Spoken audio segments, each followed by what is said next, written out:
images sont plus parlantes que tout ce que je peux dire. Ce jour-là, même les autorités ont reconnu la mort de 183 manifestants. Et ça après qu'ils se soient approchés de l'armée pour saluer les soldats. Ils pensent qu'en agissant avec autant de violence, ils vont nous pousser à prendre les armes pour les affronter.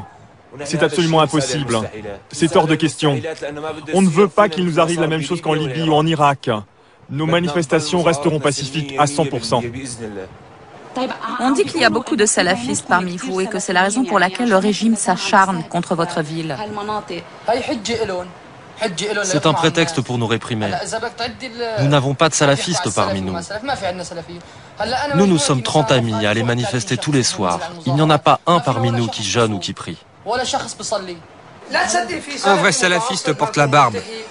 Il s'habille en tenue pakistanaise. Nous, on va à la piscine. On s'habille en short. Et pour la plupart, on ne jeûne pas.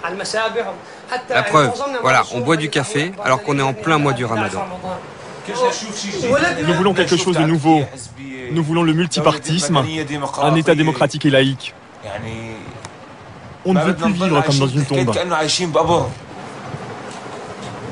Dans l'Assemblée, un homme torturé par l'armée 7 jours auparavant a tenu à témoigner à visage découvert.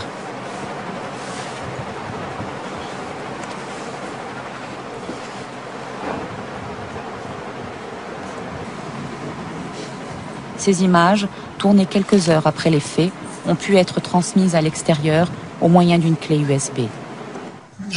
Ça, c'est avec des crosses de fusil et des coups de botte. Là, avec des ceintures. Sur mon dos, avec des cigarettes.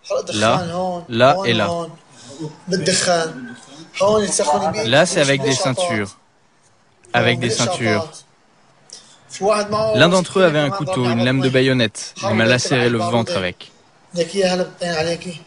Là, mon nez est cassé. Aujourd'hui, on rêve de mourir d'une mort civilisée. Une belle balle qui soit faite pour les êtres humains. S'ils veulent nous tuer, qu'ils nous tuent, mais sans nous défigurer. Que nos mères ne récupèrent pas des cadavres complètement méconnaissables. Plus que l'armée, la bête noire de ces activistes, ce sont les milices qui agissent en toute impunité dans le pays. Comme précédemment à Rastan et à Homs, à Hama aussi, plusieurs témoignages nous confirment la présence d'éléments étrangers aux côtés de l'armée syrienne.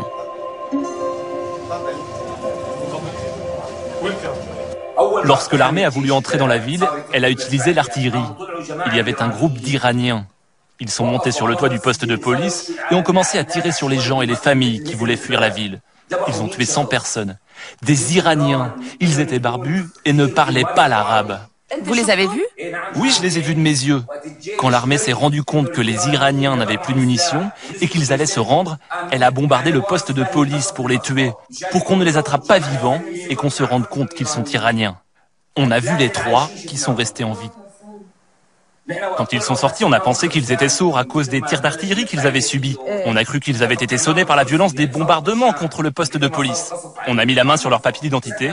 Ils sont Iraniens. Vous les avez? Les papiers sont avec des hommes qui ont fui la ville.